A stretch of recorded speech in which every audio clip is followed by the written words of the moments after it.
일본 말고 한국? 그건 케이팝 좋아하는 애들 얘기 아니야? 저는 독일 함부르크 출신 24살의 평범한 여성 레이나라고 합니다. 대학에선 국제문화학을 전공했고 졸업 후에는 자신을 돌아볼 시간 또 새로운 세계를 직접 경험하는 시간이 필요하다고 생각했어요. 그래서 망설임 없이 갭이어를 선택했죠. 독일에선 이 시기를 자아 확장의 기회로 여겨요. 여행, 어학연수, 자원봉사, 워홀 등 그 방법은 제각각이지만 그 목적은 같습니다. 더 넓은 세계에서 나를 다시 발견하는 것. 그리고 저 역시 갭이어라는 한 해를 만들어 보고자 했죠. 그리고 우선 첫 번째 목적지를 정해야 했어요. 제 주변 친구들의 선택은 의외로 대부분 일본이었어요. 호주로도 많이 가고 캐나다로도 많이 가는데 요즘엔 또 일본에 많이 가는 분위기더라고요. 어릴 때부터 보아온 애니메이션, 일본 음식, 깔끔한 도시 이미지, 정중한 문화, 모든 게 우리가 상상하는 이국적인 동양의 대표적 상징이었거든요. 저도 다르지 않았어요. 사실 제 어릴 적 꿈도 도쿄에서 살며 일본어를 배우는 것이었으니까요. 그러다 문득 이런 생각이 들었죠. 왜 우리는 늘 일본만 떠올릴까? 그 질문은 곧 저 자신에게도 향했어요. 나는 진짜 일본을 알고 있는 걸까? 아니면 그저 다수가 걸어온 길이라 망설임 없이 따라가려 했던 건 아닐까? 그래서 다른 나라를 한번 보려고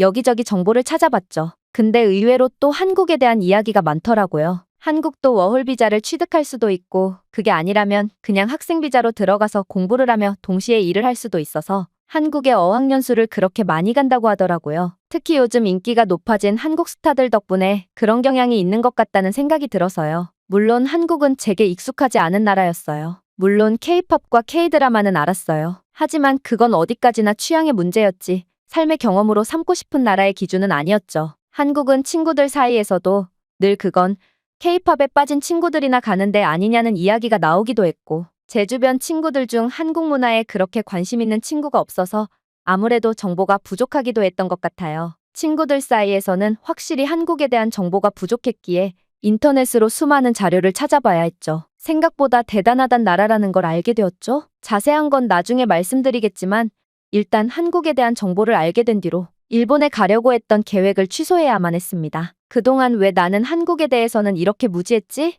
한 번도 선택지에 넣어보지 않았을까? 대학 졸업 후 아무것도 정하지 않은 백지의 시기. 저는 어느 날 한 장의 포스터를 보게 됩니다. 공부하며 돈도 벌어라. 바로 한국에서. 그 작은 문장이 제 인생의 물줄기를 바꾸게 될 줄은 그때는 상상도 못했던 것 같아요. 이미 비자 발급도 끝난 친구들은 일본으로 갔어요. 그리고 그것만이 정답처럼 여겨졌죠. 다른 데는 쳐다도 안 보고 일본으로 직진한 친구들도 많아요. 독일에서 대학을 마친 20대라면 적어도 한 번쯤은 이런 질문을 받습니다. 갭이어 어디로 갈 거야? 이 질문은 단순한 여행 계획이 아니라 사회적으로 어느 정도 정해진 청춘의 의식 같은 것이니 반드시 신중해야 하죠. 이때의 1년간의 경험이 앞으로 삶의 가치관을 정하는 중요한 시기이기도 하니까요. 우리는 이 시기를 통해 독립적인 인간으로 성장하고 스스로에 대한 정의를 재정립하는 과정을 겪죠. 그리고 이상하리만치 친구들은 이걸 가볍게 생각했고 답은 언제나 비슷했습니다. 일본 아니면 호주, 하나 더 꼽자면 캐나다 정도. 수십 년간 우리 부모님 세대부터 해서 일본에 대한 이미지가 좋았기 때문인 것 같습니다.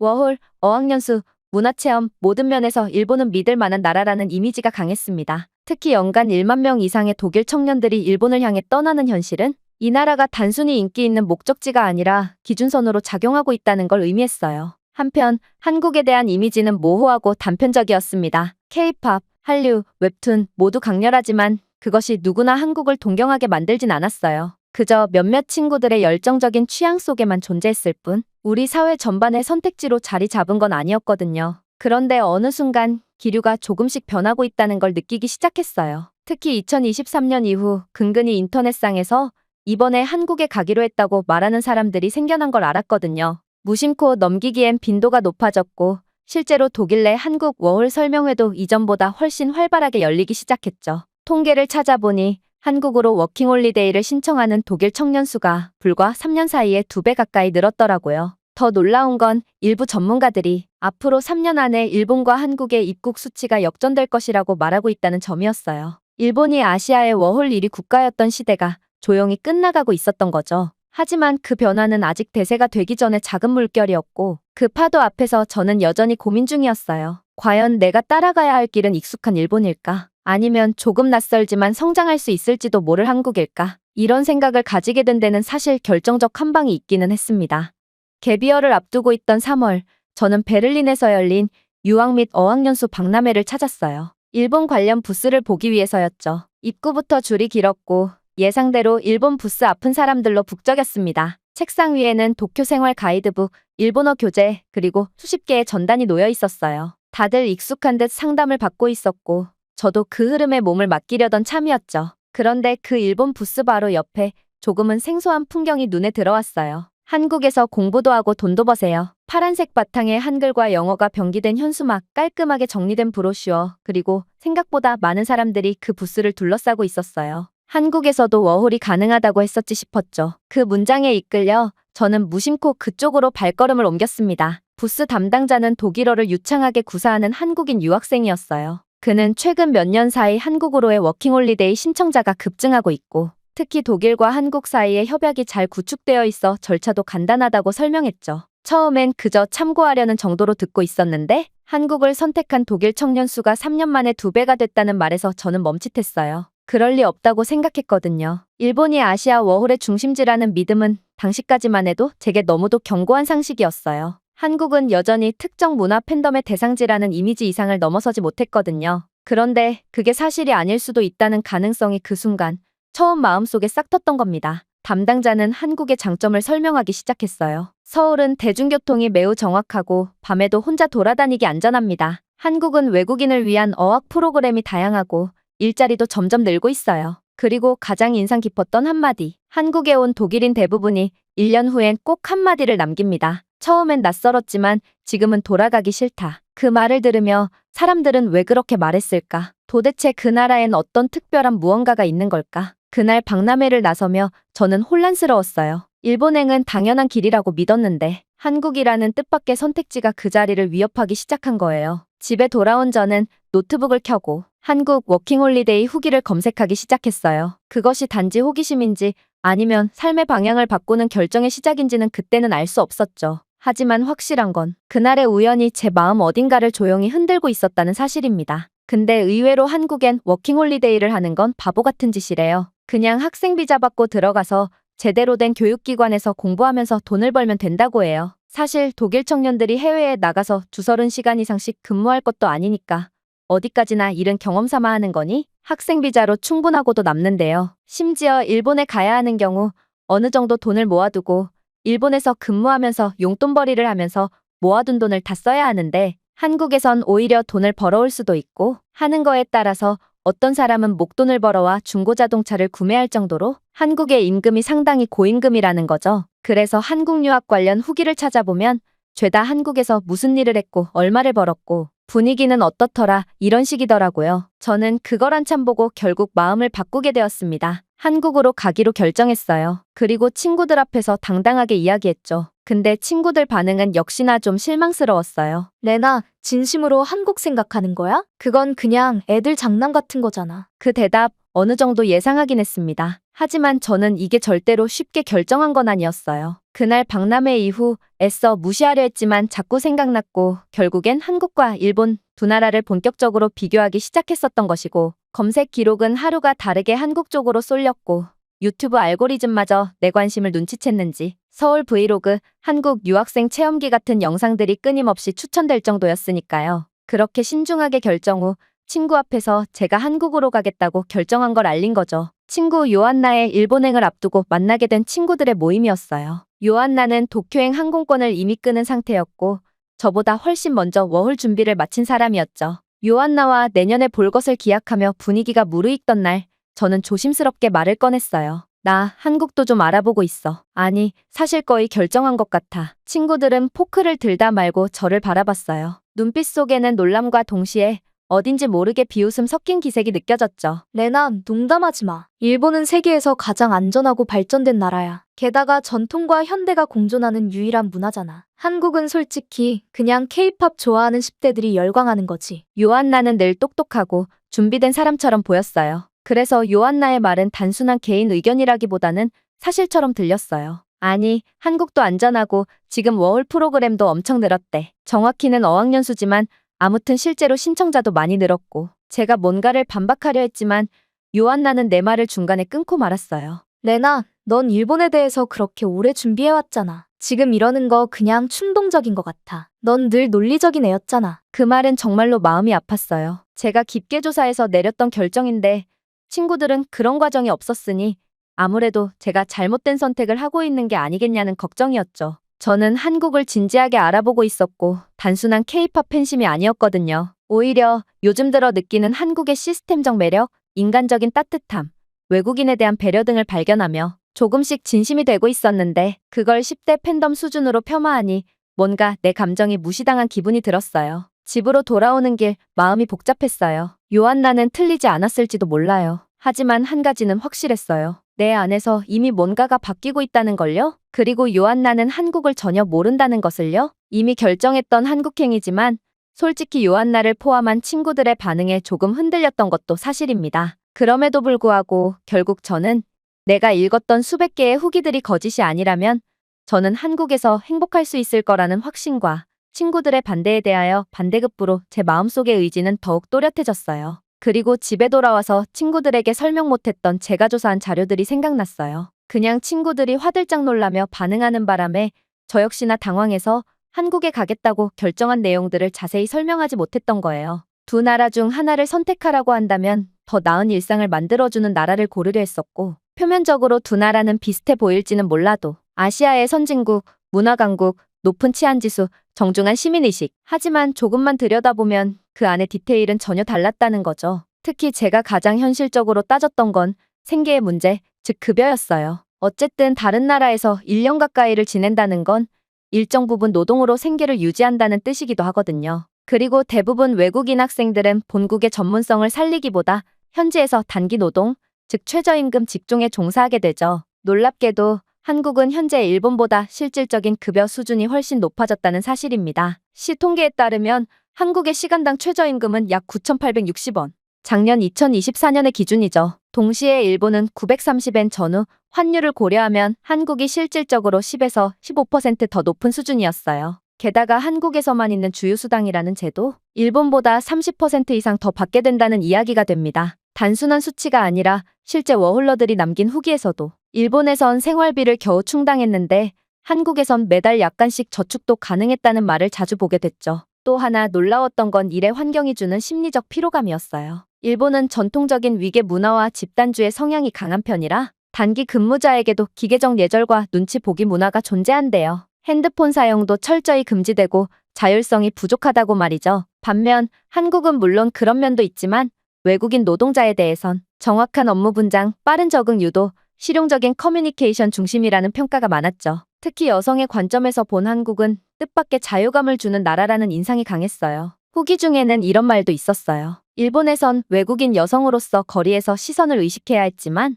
한국에선 밤 11시에 혼자 편의점에 다녀와도 크게 불안하지 않았다는 말이요. 대개 사람들은 일본도 마찬가지 아니냐 할 수 있는데 일본은 어둑한 골목길이 한국보다 훨씬 많고 거기서 피해를 당하는 사례가 없다면 거짓말입니다. 반면 한국은 그렇지 않다고 하고요. 일본에선 피해를 당해도 경찰이 소극적이라 피해 접수가 안 되는 게 많아서 한국과 다르대요. 실제 통계는 한국과 일본 두 나라 모두 안전하지만 한국이 더 안전한 게 사실이라고 합니다. 이건 단지 범죄율의 문제도 아니었어요. 혼자 살아가는 것에 대해 사회가 얼마나 존중하느냐의 차이이기도 했는데요. 결정적인 건 한국의 기술 인프라와 속도감이라고 해요. 간편 결제, 지도 앱, 택시 호출, 병원 예약, 심지어 쓰레기 버리는 방식까지 한국은 새로운 기술을 그대로 흡수하는 빠른 나라라고요. 왜 요즘 독일 청년들이 일본보다 한국을 더 진지하게 고려하기 시작했는지, 왜 처음엔 낯설었지만 돌아가기 싫다는 말이 나오는지, 실제로 살아보니 살만하더라는 후기. 우리가 해외에 나가 바라는 건 화려한 관광지가 아니라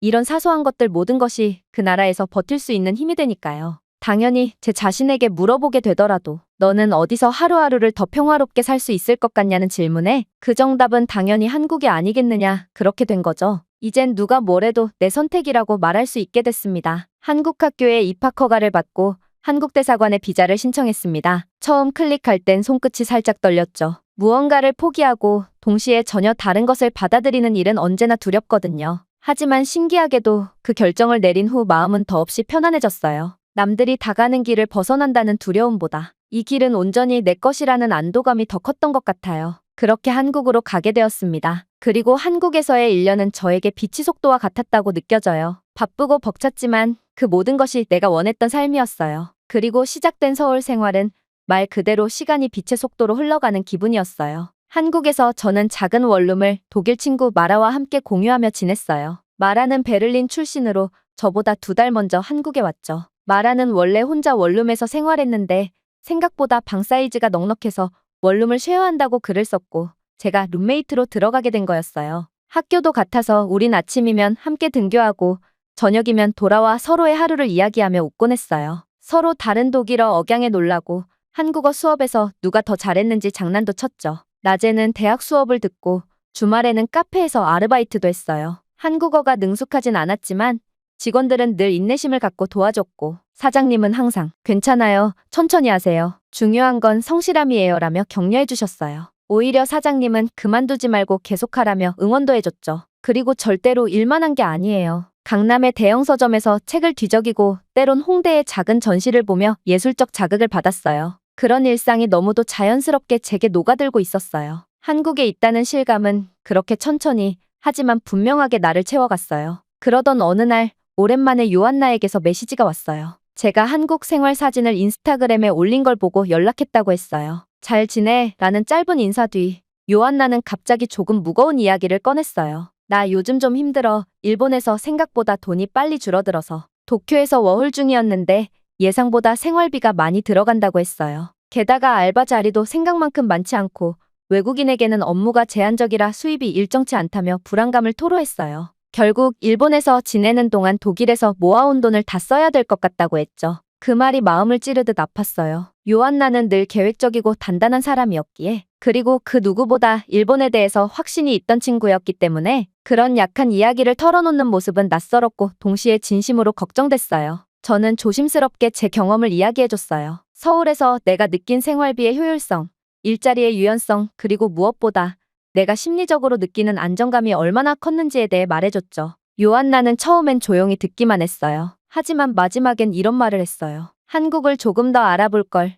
일본도 좀 더 깊게 알아볼 걸 그랬다는 후회 섞인 말이었어요. 요한나는 처음에는 제 선택이 감정적이고 즉흥적인 반항이라 믿었던 것 같아요. 그렇게 우리 둘은 모두 1년의 갭이어를 마치고 다시 독일로 돌아왔습니다. 그리고 돌아와서야 더 깊게 알게 되었어요. 한국에서의 경험은 제 삶에서 엄청난 일이었다는 걸요. 또한 가치관의 기준을 바꾸는 시간이었음을요. 저는 지금 다시 함부르크의 집에서 이 글을 쓰고 있어요. 익숙했던 거리, 익숙한 언어, 익숙한 사람들 사이에서도 문득문득 떠오르는 것은 서울의 밤 공기, 지하철 안내음, 그리고 호호 불어 마시던 편의점 호빵이에요. 돌아오기 전 마지막 한 달은 어쩐지 하루하루를 아끼며 살았던 것 같아요. 모든 순간을 마음에 새기려 했고 평범했던 골목조차도 사진으로 남겼어요. 그만큼 이 도시는 제게 그냥 잠시 머문 공간이 아니었어요. 저라는 사람을 한 단계 성장시켜준 거울 같은 도시였죠. 한국에서 나는 처음으로 외국인이라는 정체성을 갖고 살아봤어요. 처음엔 두려웠지만 그 속에서 저는 내가 누군가에게 받아들여지는 방식을 통해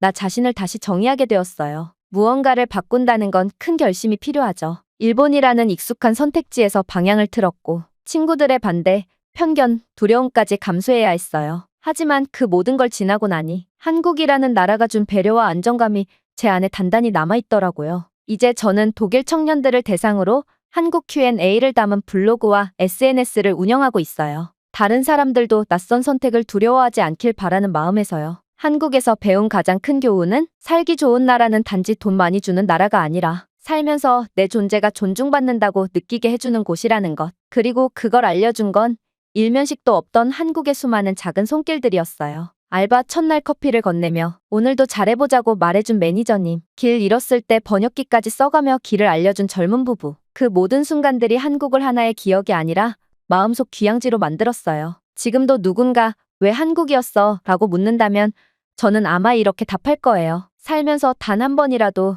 내가 있는 그대로 괜찮다고 느껴졌던 시간이었거든요. 그리고 그 나라가 한국이었어요. 그리고 저는 글을 쓰는 지금 순간마저 역시나 한국의 갑옷이라고 강력하게 이야기하고 있는 것입니다. 오늘의 영상 어떠셨나요? 외국인들의 솔직한 이야기, 그리고 아시아로 찾아오는 독일 젊은이들이 더 늘어날 것이라는 전망? 요즘 대학가에선 한국남 유럽녀 커플이 그렇게 많다던데 이런 상황이 있었기 때문일지도 모르겠네요. 이야기가 마음에 드셨다면 좋아요와 구독 눌러주시고 다른 분들께 공유하여 여러분들이 느꼈던 감정을 나눠보세요. 채널 운영에 큰 힘이 됩니다. 감사합니다.